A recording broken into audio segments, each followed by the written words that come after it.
आचार्यः पितृपुत्रस्थैव च इतामहा मातुलः श्रवशूराः पौत्राः शालाः संबंधिनस्था एतांत हस्तुमिच्छामि धत्योपि मधुसूदन अपि त्रैलोक्य राजस्य हेतो किम नु महि कृते।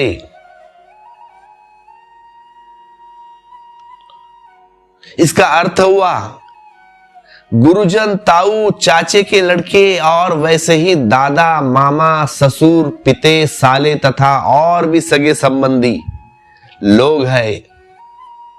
इसीलिए हे मधुसूदन,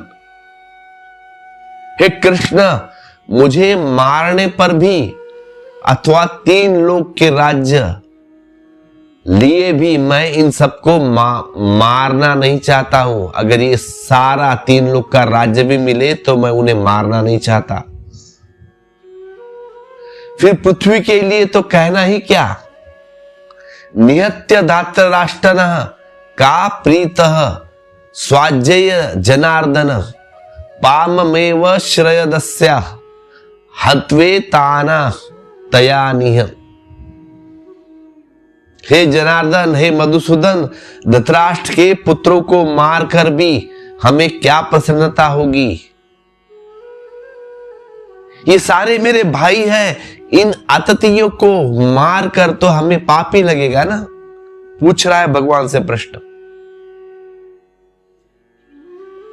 इन सबको मारकर मुझे पाप लगेगा।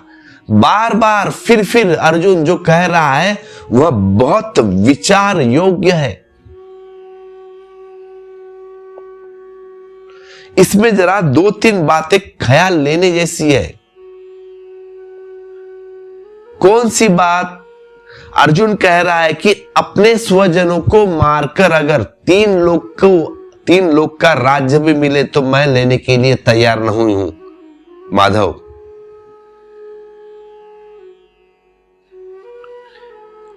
अगर इस पृथ्वी लोक का राज्य भी पूरा मिल जाए, 3 लोक भी मिल जाए तो भी मैं लेने के लिए तैयार नहीं।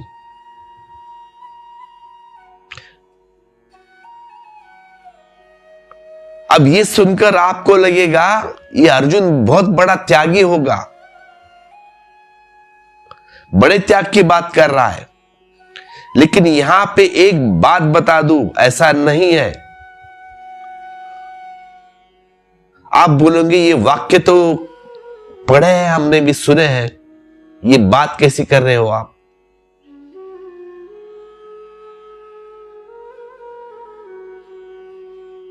तो एक बात यहां पे कह दूं, अर्जुन अपने को समझा रहा है, भगवान को खाली निमित्त है बोलने के लिए। मन तो उसका होता है कि राज्य मिल जाए, लेकिन अपने न मरे। राज्य मिल जाए, लेकिन कह रहा है कि इन सबको मारकर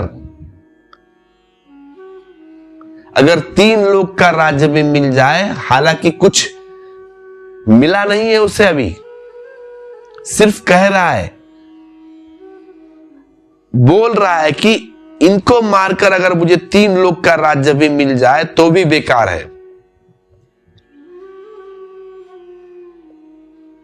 ऐसे बड़े राज्य की बात करके फिर वह उसका दूसरा निष्कर्ष निकाल रहा है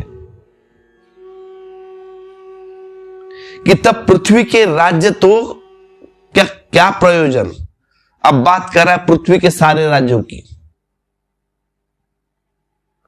तो ऐसा बड़ा ख्याल मन में पैदा करके मैं 3 लोक का भी राज्य छोड़ सकता हूं।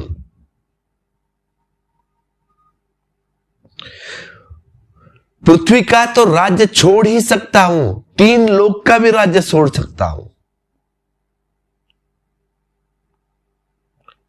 तो यहां पे एक बात ध्यान रखने लायक है, उसको पृथ्वी का राज्य छोड़ने की भी इच्छा नहीं है, ना बाकी के राज्य।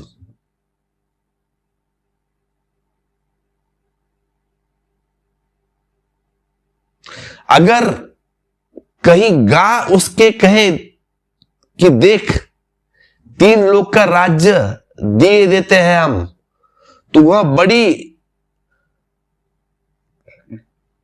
समस्या में पड़ जाएगा। वे कह रहा है कि अपने को समझा रहा है।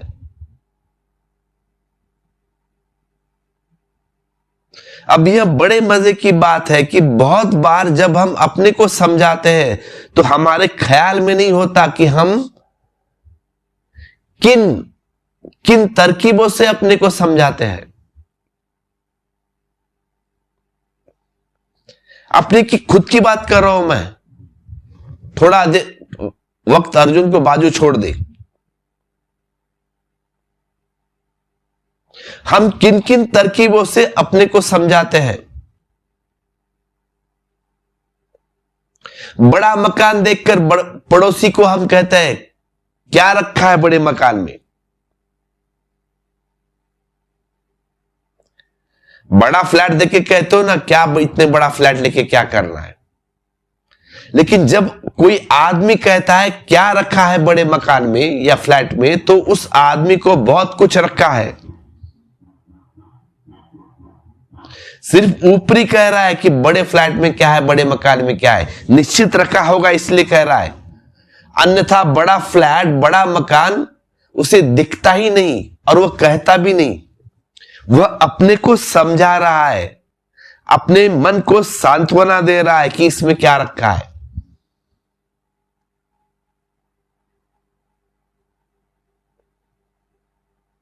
इसीलिए हम पाने की कोशिश नहीं करते। अगर कुछ होता तो हम तत्काल पा लेते, लेकिन कुछ है ही नहीं, इसलिए हम पाने की कोई कोशिश नहीं करते।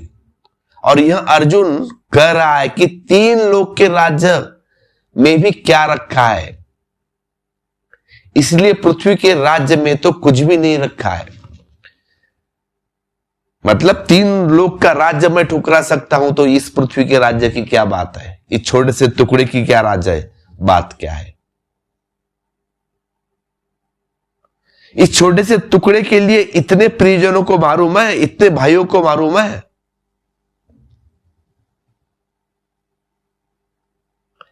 अपने प्रियजनों को मारना उससे सर्वाधिक कष्टपूर्ण मालूम पड़ रहा है।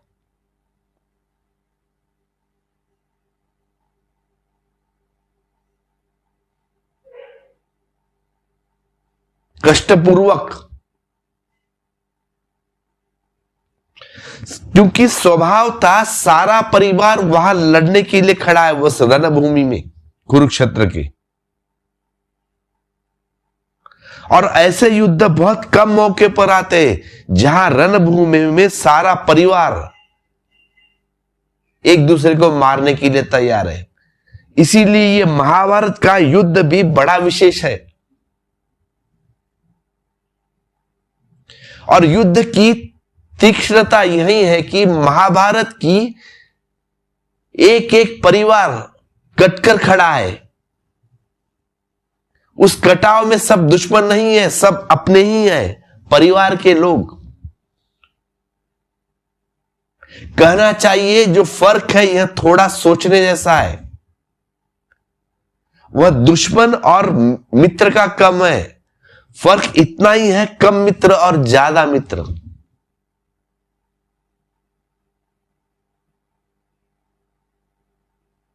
जो बंटवारा है वह बंटवारा ऐसा नहीं उस तरफ दुश्मन है इस तरफ मित्र है, नहीं, दोनों तरफ मित्र है, एक कम मित्र एक ज्यादा मित्र। इतना भी साफ होता है कि उस तरफ पराये और इस तरफ अपने, वैसा भी नहीं। कटाव बहुत आसानी से है।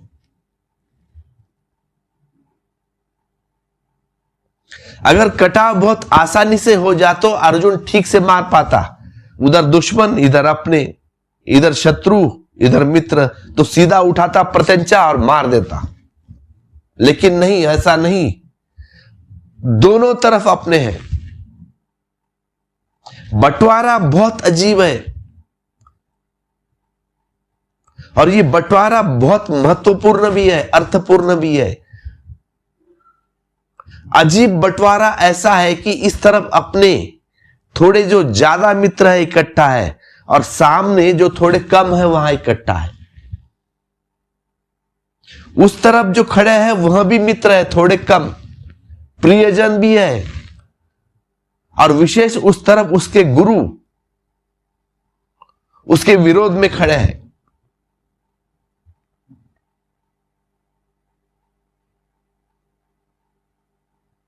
महत्वपूर्ण है ये बात, और ऐसी सिचुएशन इसलिए महत्वपूर्ण है कि जिंदगी में चीज बटी नहीं होती।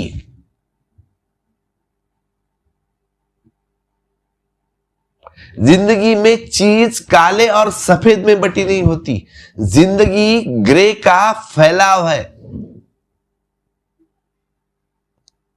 उसके एक कोने पर काला होता है और दूसरे कोने पर सफेद होता है।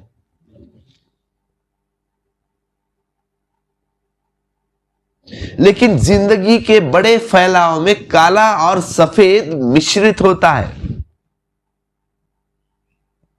यह फला आदमी शत्रु और यह फला आदमी मित्र, ऐसा बटाव नहीं है।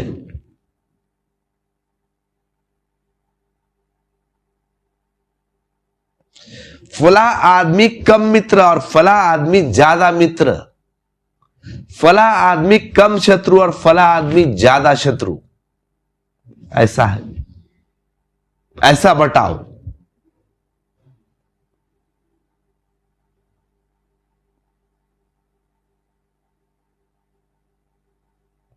यह कोई चीज पूरी कटी नहीं हुई है। यह जो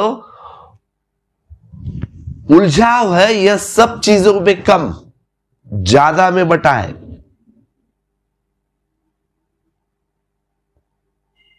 हम कहते हैं यह गर्म और ठंडा, लेकिन ठंडा क्या मतलब? थोड़ा कम गर्म। अब गर्म क्या मतलब? थोड़ा कम ठंडा। एक थोड़ा प्रयोग करके देख ले। ऐसा करे कि एक हाथ पर थोड़ा गैस के ऊपर अपना हाथ रखे, थोड़ा गर्म कर ले, और दूसरे हाथ पे बर्फ रख ले।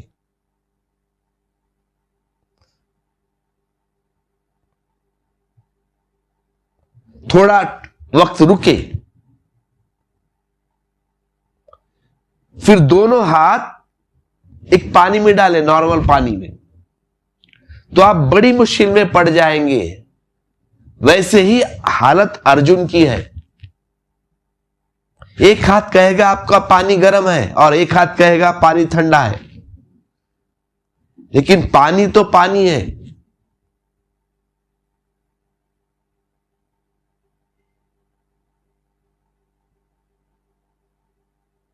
पानी ठंडा और गर्म दोनों नहीं हो सकते ना। बाल्टी, एक ही बाल्टी में हाथ डाला है आपने, लेकिन एक हाथ से गर्म लग रहा है, एक हाथ से ठंडा लग रहा है, लेकिन पानी तो पानी है। तो जीवन में सब कुछ सापेक्ष है, रिलेटिव है। जिंदगी में कुछ भी निरपेक्ष नहीं है। यहां सब कम ज्यादा का बटाव है, और अर्जुन की वही तकलीफ है। और जो आदमी भी जिंदगी को देखेगा ठीक से, उसकी भी यही तकलीफ है। यह सब कम ज्यादा का बटाव है। कोई थोड़ा अपना ज्यादा, कोई थोड़ा अपना कम, कोई निकट ज्यादा, कोई थोड़ा लंबा है, कोई 100%, कोई 90%, कोई 80%, कोई 70%, बस, और कुछ नहीं। ये अपना पराया। लेकिन जो पराया है उसमें भी अपना 1% का हिस्सा है, और जो अपना है उसमें भी पराये का कुछ प्रतिशत का हिस्सा है। तो इसीलिए जिंदगी उलझाव है। कट जाए ठीक, शत्रु में, मित्र में, अच्छे में, बुरे में, तो बड़ी आसान हो जाएगी। इतना आसान नहीं हो पाता। लेकिन अब राम के भीतर थोड़ा सा रावण है और रावण के भीतर थोड़ा सा राम है, इसीलिए तो रावण को कोई प्रेम कर सकता है, नहीं तो रावण को कोई प्रेम न कर पाए ना।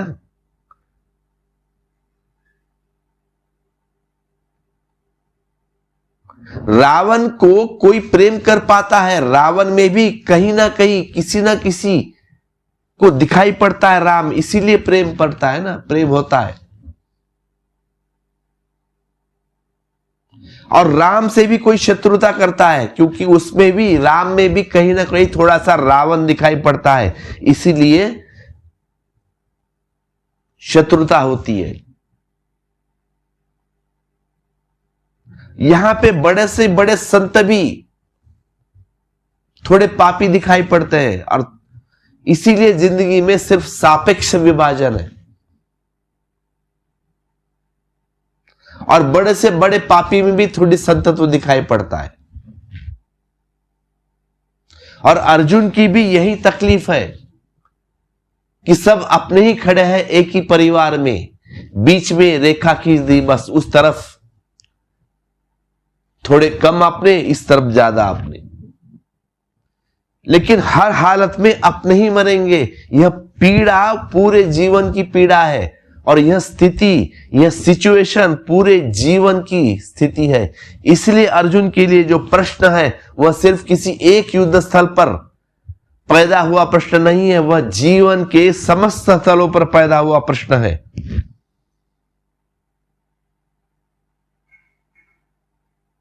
अब वह घबरा गया है, उधर द्रोण खड़े हैं। कौन द्रोण? उसके गुरु, जिन्होंने पूरी शिक्षा उसे दी है। अब उस पर तीर चलाने पड़ रहा है, अपने गुरु को, जिन्होंने पूरी धनुर्विद्या उसे सिखाई है। वह उनका सबसे पट्ट शिष्य है। द्रोण ने पूरा का पूरा अपना सब दिया है उसको। अर्जुन के लिए एकलव्य का अंगूठा काट लिया है अपने परम शिष्य के लिए। आज उन्हीं की हत्या करने के लिए वह तैयार हो गया है अर्जुन।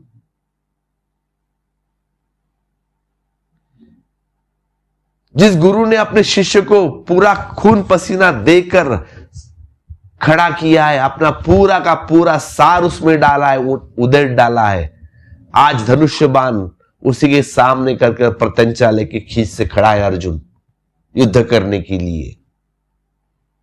यह एक ही परिवार के लोग हैं। पितामह भीष्म सामने खड़े हैं। बड़े से बड़े तालमेल है, बड़े सा बड़ा जोड़ है, बड़े निकटतम है, लेकिन एक दूसरे से लड़ने के लिए तैयार है।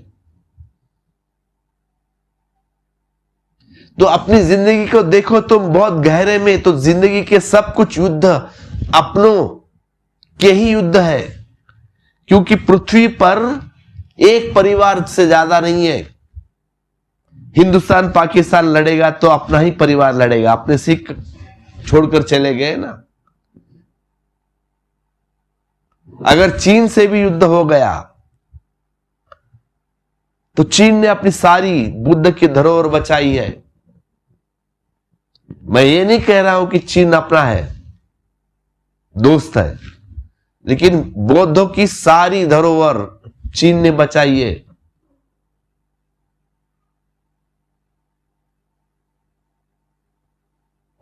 और उनसे ही लड़ना पड़ रहा है। तो सारी पृथ्वी कहीं ना कहीं एक दूसरे से संबंधित है, एक परिवार, और एक ही परिवार में युद्ध होते हैं। इसीलिए ऐसी स्थिति अर्जुन के मन में पैदा हो गई है। उसकी दुविधा एकदम स्वाभाविक है, उसकी चिंता एकदम स्वाभाविक है, इसलिए वह थरथरा गया है, कांप गया है, बिल्कुल स्वाभाविक।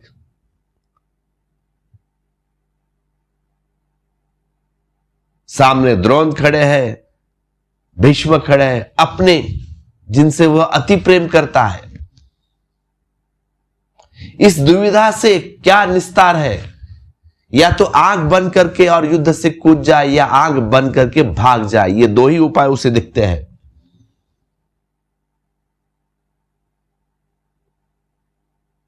तो आंख बंद करके और कहा होगा कि कोई जो अपनी तरफ नहीं है, अपना नहीं है, मरना है, मरे आंख बंद करके युद्ध में कूद जाए सीधा, या आंख बंद करके भाग जाए। दो ही ऑप्शन है उसके पास, अर्जुन के पास।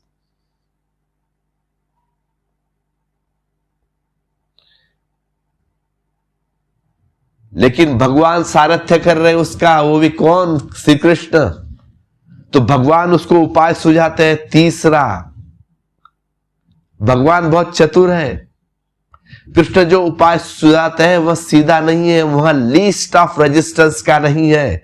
ये दोनों लीस्ट ऑफ रेजिस्टेंस है, ये दोनों सुख की रेखाएं है, ये दोनों में वह कहीं भी चला जाए, बड़ी सरलता की बात है। शायद अनंत जन्मों में इन दोनों में से कहीं ना कहीं वह गया होगा, यह सहज विकल्प है।